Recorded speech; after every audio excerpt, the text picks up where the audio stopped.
মানুষ না হঠাৎ করে ফাঁপড়ে পড়েছে। জলনদীপের আজকের ব্লগটায় যে ও আউটব্রাস্টটা করেছে ওর পোষা এজেন্টের বিরুদ্ধে, ভাই দিদি ফিদি মারো গুলি, বুঝতে পারছো তো? তো এবং ওর নিজের দিদিকেও যে চেটেছে তার পেছনে কারণ আছে। তোমরা কি ভেবেছো ওর শুভবুদ্ধি উদয় হয়েছে? যখন কিচ্ছু ছিল না, যখন সে তার জন্য করেই যাচ্ছে, তাকে এত গালি দিয়েছে যে সে এসে কাঁদতে বাধ্য হয়েছে।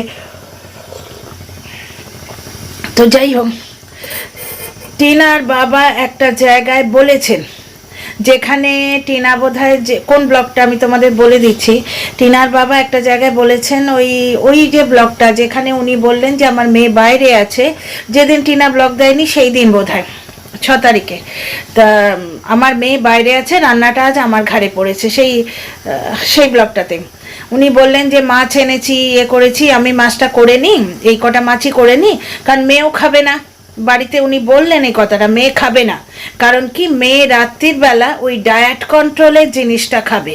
অথচ টিনাকে কন্টিনিউ এইভাবে রোস্ট করা হয় যে রাত্রিরের খাওয়াটা দেখায় না, মানে রণদীপ্ত বাবু ওখানে এসে রাত্রির বেলা ডিনার করে। অথচ একটা জায়গায় আমরা কিন্তু পর্দার সিমিলার কালার দেখতে পাচ্ছি। তোমরা ভাবো শর্টস করি কেন? এর আগেও আমি রিমিক্স করতাম, তারপরে আমার একজন খুব ভালো দর্শক বন্ধু উনি বলে দিয়েছিলেন যে রিমিক্স সরিয়ে দাও দিদি, তোমার চ্যানেলে স্ট্রাইক দেওয়ার প্ল্যান করছে এরা। তখন আমার নতুন চুনোপুটি, এখনো চুনোপুটি রাঘব বল মোটেই নই, একদম ক্ষুদ্র, মানে খুঁজে পাবে না আমাকে। যদি তুমি বাইনাকুলার দিয়ে খোঁজো তবে হয়তো পাবে, না হলে ওয়াইটিতে আমাকে খুঁজে পাবে না। তো তখন তো আরও চুনোপুটি ছিলাম, নুনের দানার মতো একটা ছোট্ট মানুষ। তার পেছনেও কিন্তু লেগেছিল ওই 49 ভিকিরি। ও তো বিক্রি না, ওর তো মুশকিল ওইখানেই, তো যাকে বাদ দাও। তো সেইখানে রিমিক্স করাটা বন্ধ করে দিয়েছিলাম, আবার শুরু করেছি। রিমিক্সটা এই জন্যেই করি তোমাদের চোখের সামনে তুলে ধরার জন্য। পর্দার কালারটা এক মনে হলো না, এইবার ওইটা কি হচ্ছে সাইড গ্লান্সে দেখছি।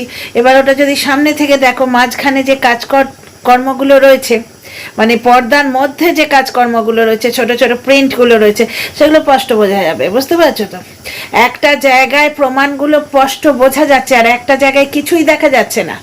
এদিকে ধরা পড়ছে বলে দেয়া হচ্ছে ভিডিও টু ভিডিও করবে, আর টিনার ব্যাপারে যা খুশি তাই, যা মুখে আসছে তাই বলে যাবে। টিনার বাবা একটা ভিডিওতে কিন্তু বলেছেন যে টিনা রাত্রির বেলায় ওই ডায়েট কন্ট্রোলের জিনিসগুলো খাবে, ওই জন্যে টিনা রাত্রির বেলায় খাওয়াটা দেখায় না। হ্যাঁ, বাড়িতে আসা আলাদা জিনিস। আজকে আমার মা যদি বেঁচে থাকতো তাহলে আমাকে রাত্রির এইভাবে খেতে দিত, চব্বচস্বর নিজে রান্না করতো এবং সেগুলো আমি খেতাম আনন্দ করে। আর না খেলে আর দুটি খা মা, এইটুকু খেলে হয়, দামাল ছেলের মা যতদিন বেঁচে ছিল এত ঠুসে খাওয়াতো, বাপ রে বাপ, সব মায়েরাই করে, আমি আমার ছেলেকে করি না? তো টিনা যখন বাপের বাড়ি আসে তখন সেটা মেয়ে হিসেবে আসে, এবং যখন ওখানে থাকে, ফ্ল্যাটে থাকে, সে একটা ইন্ডিভিজুয়াল, সে তার নিজের দায়িত্ব নিজে নেয়, নিজের মতো করে থাকে। যেভাবে মানে লোকে যখন ইয়েতে থাকে, মেসে থাকে বা হোস্টেলে থাকে পড়াশোনা করার জন্যে, তাই না? ঠিক সেইভাবে থাকে। আচ্ছা, আর একটা কথা হচ্ছে, যেটা খুব বলা হচ্ছে এখানে, ওই তো রাতের ঘটনাটা তোমাদের বলেই দিলাম। আর একটা কথা খুব ভালোভাবে এখানে বলা হচ্ছে যে টিনা 5 বছর কোনো কাজ করেনি। টিনা 5 বছর কোনো কাজ করেছে কিনা, ওর যে চ্যানেল দুটো হাতিয়ে নেওয়া হয়েছে না, তার লক্ষ্মী পূজার ব্লগগুলো দেখো। এখন পুজোই বন্ধ হয়ে গেছে ওই বাড়িতে, ওই বিশাল ঝাড়ুটা নিয়ে উঠোন ঝাড় দেয়া, লক্ষ্মী পুজোর নাড়ু বানানো, সব কিছু টিনা একা হাতে করেছে। শাশুড়ি কিন্তু যখন পাড়াপড়শি 2-4 জন এসছে তার সঙ্গে গিয়ে গ্যাঁট হয়ে বসেছে। শাশুড়ি এই খুন্তি টিনার তো লোকের চোখে পড়ার জন্য, বুঝতে পারছো? ওই জন্যই টিনাকে বাপের বাড়ি আসতে দিত না। তাহলে এই ছোট্ট ভিডিওটা আমি এই জন্যে করলাম, এই জিনিসটা বোঝাবার জন্যে। কদিন ধরে শুনছি টিনা রাতের খাবার দেখায় না, কারণ যার সঙ্গে সে লিভ ইন করছে তাকে কিন্তু দেখা যায় না, সে ইনভিজিবল। একজন বলে দিল যে টিনার বাবা নিচে থেকে বলে দেবে যে লোক এসছে, তাহলে টিনা ওপর থেকে রণদীপ্ত বাবুকে টাটা করে দেবে, ওপর থেকে টাটা করে দেবে, মানে রণদীপ্ত বাবু স্পাইডারম্যান, দেয়াল বেয়ে নেমে যাবে। আর একজন চিপাই চাপাই কোনায় সে টিনাকে ফ্ল্যাট থেকে টেনে বার করার চেষ্টা করছে, বুঝতে পারছো? টিনার পেছনে এই ধরনের নোংরামো হচ্ছে।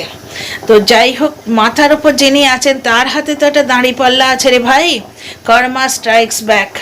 তো এখানে একটা কথা বলি, তাহলে এই ভিডিওটা তোমাদের এই জন্যেই আমি দেখালাম, মানে করলাম ছোট্ট মতো, যাতে এই পয়েন্টটা উজাগর হয় যে টিনার বাবা বলছেন এক জায়গায় যে ও ওই ডায়েট কন্ট্রোলের জিনিসগুলো খাবে, মানে ওই প্রোডাক্টগুলো খাবে। ডেফিনেটলি আজকে নাইকা, স্পন্স, লিমকা এইগুলো থেকে ও ইয়ে পাচ্ছে, প্রমোশন পাচ্ছে। ও নিজের শরীরচর্চা করার তো একটু চেষ্টা করবেই, সেটা স্বাভাবিক না? আর কিছু কন্টেন্ট ক্রিয়েটারের বড় মুশকিল হয়েছে, বুঝতে পারছো তো? তারা এখন টিনার ওপর না নরম পড়ছে।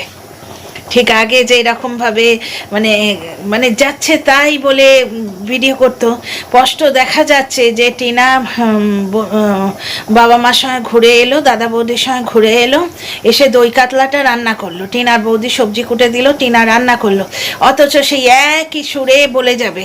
টিনা ঘুরে তুরে এসেই হাত মুখ মুছে বসে পড়লো, আর বৌদিটা খেটে খেটে মরছে। অ্যাকচুয়ালি টিনাদের সংসারে এটা ভাঙন ধরাবার চেষ্টা। টিনার বৌদি 18 বছরের মেয়ে, সুতরাং তার মনের মধ্যে বিষ ঢোকানোর চেষ্টা। টিনাকে সাইবার বুলিং করার মানে কোনো রাস্তা এরা ছাড়েনি।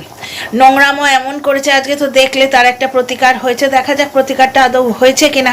না সমস্ত নোংরা এক জায়গায় হয়ে আবার এই বড় নোংরাটাকে ফিরিয়ে আনে, বুঝতে পারছো তো?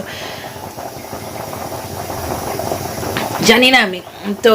আর একটা জিনিস দেখো, টিনার বিরুদ্ধে কি রিভেঞ্জফুল অ্যাটিটিউড। ইমেল করে ওর প্রমোশন বন্ধ করে দিতে হবে, ওকে ফ্ল্যাট থেকে তাড়িয়ে দিতে হবে। ফ্ল্যাট থেকে তাড়াও, প্লিজ প্লিজ প্লিজ দাদা, ফ্ল্যাট থেকে তাড়াও। অথচ তার ওখানে যখন কেউ কমেন্ট লিখছে যে আপনি এসব ফালতু, মানে ওই বিদেশি কুলাঙ্গারের কথা বলছি, তার ওখানে কমেন্ট লিখেছে আপনি এসব ফালতু বকওয়াস বন্ধ করে কিছু ঠোস সবুজ দেখান না, ঠোস সবুজ দেখান না, মানে ঠোস প্রমাণ দেখান না।